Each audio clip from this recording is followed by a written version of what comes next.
নমস্কার প্রিয় দর্শকবৃন্দ, বিকে প্রতিদিনে আমি উজ্জ্বল আপনাদের জানাই স্বাগত।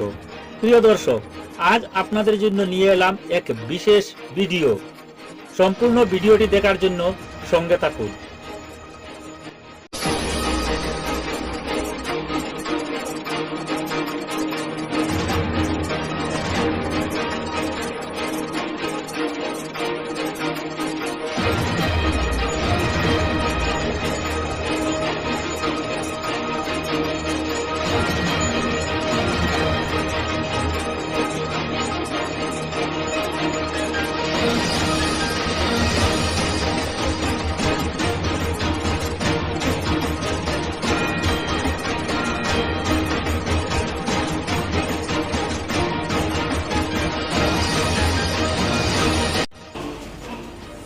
সেৱা মাচুল বৃদ্ধি হোৱাটো যি ধৰণে কৈছে তেনেকে নহয়।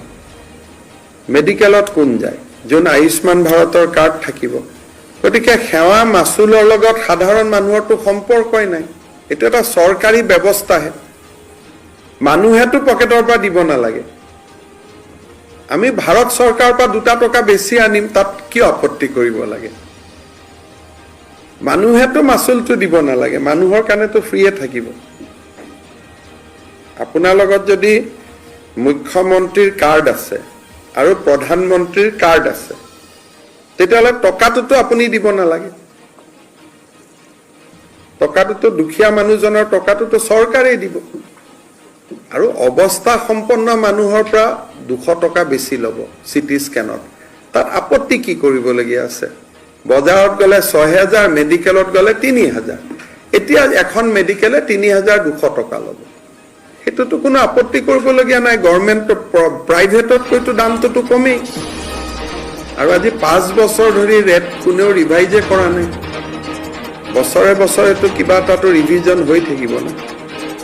নহ'লে মেডিকেলৰ ছ'চাইটিত যিবিলাক কৰ্মচাৰীয়ে কাম কৰে তেওঁলোকে দৰমহা নোপোৱা হৈ যায়।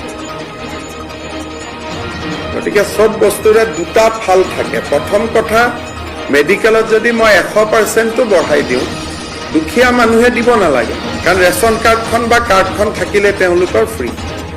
আৰু যিখিনি পেয়িং কেবিনত থাকে তেওঁলোকে দিব। গতিকে তাত এইটো একেবাৰে মাচুল বৃদ্ধি তাই যিটো এটা হুলস্থুল হৈ যায়, এইটো হুলস্থুল নহয় নাই। আজিও মেডিকেলত যাওক, কোনেও গুৰুত্বই দিয়া নাই। চবেই ৰেচন কাৰ্ড দেখুৱাব, ফ্ৰী কৰি ওলাই গুচি আহিব। আৰু 5 লাখ টকালৈকে বছৰি ফ্ৰী।